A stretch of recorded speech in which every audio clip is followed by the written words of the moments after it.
Iniciando la jornada de hoy, vamos a hacer un análisis de las objeciones y excusas.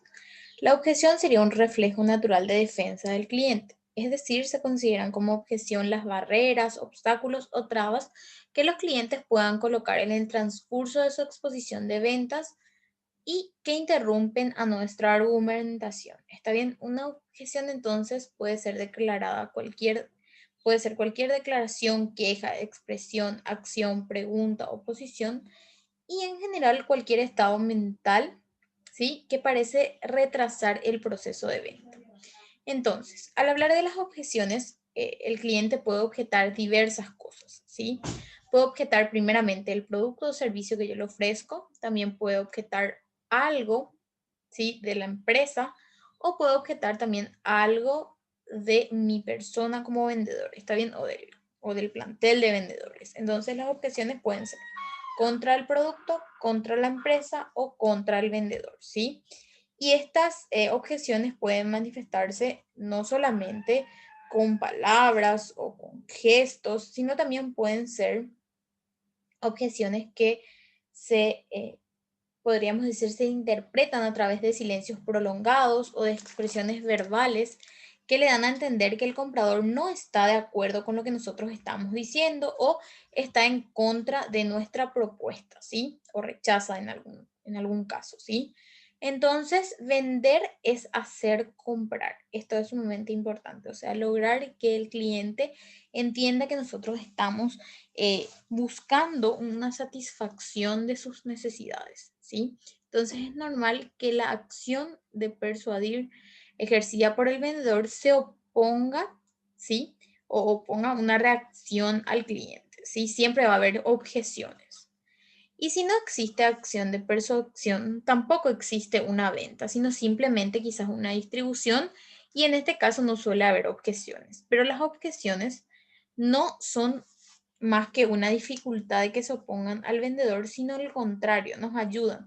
Por eso es importante que si el cliente no está satisfecho, nos diga a nosotros, ¿está bien? Es lo mismo que quizás nosotros los profes esperamos también, ¿verdad? De que si alguien no está de acuerdo o quizás alguien en ocasiones no esté conforme, bueno, pues nos hagan saber. ¿Y por qué? Porque justamente las objeciones están para que nosotros pasemos por un proceso de mejora, ¿sí? Y logremos la finalidad que en nuestro caso como docentes sería llegar hasta el público objetivo que son ustedes, los alumnos o participantes, ¿verdad?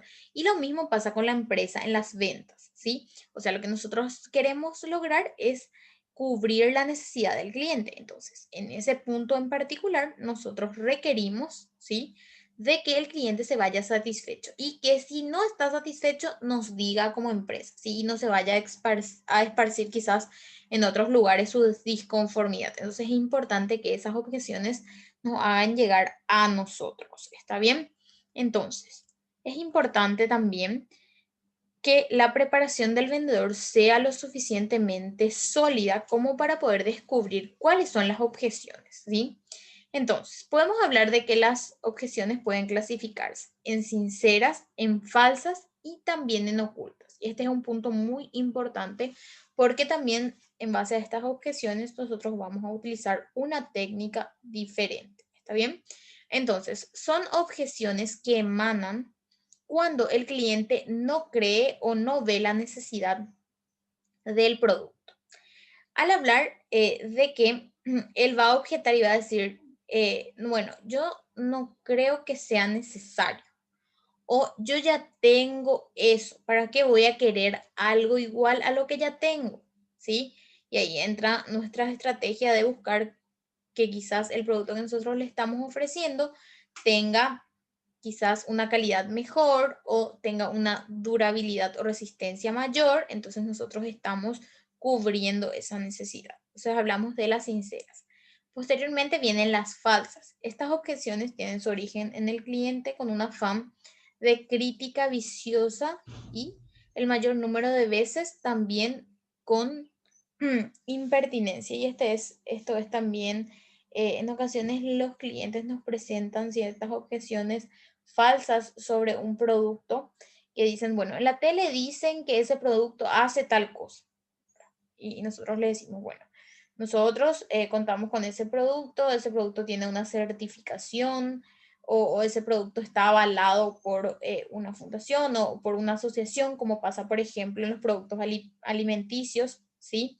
Referentes a los productos que están direccionados a diabéticos, por ejemplo, o también los que están dirigidos a los celíacos. Entonces, cada uno de ellos o cada uno de esos productos, ¿sí? Tienen un aval de una asociación, de una sociedad, tienen un registro sanitario del Ministerio de Salud Pública y Bienestar Social, ¿sí? Entonces, toda esa estructura hace que yo pueda, ¿sí? Eliminar esas objeciones falsas.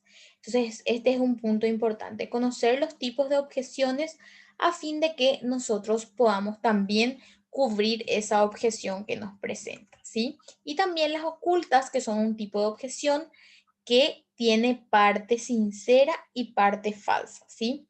Y predominan al exterior la parte falsa. ¿Está bien? Entonces, esto también es un punto importante que las ocultas nosotros vamos a tener que identificar en ciertas acciones.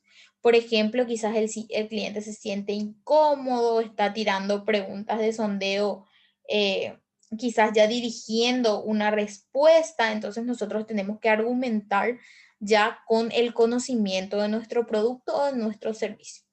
Bueno, al hablar en general del tratamiento general de esas objeciones, la actitud que debe tener un buen vendedor ante el cliente que hace objeciones es la siguiente. Primeramente, debemos escuchar con atención al cliente, ¿sí?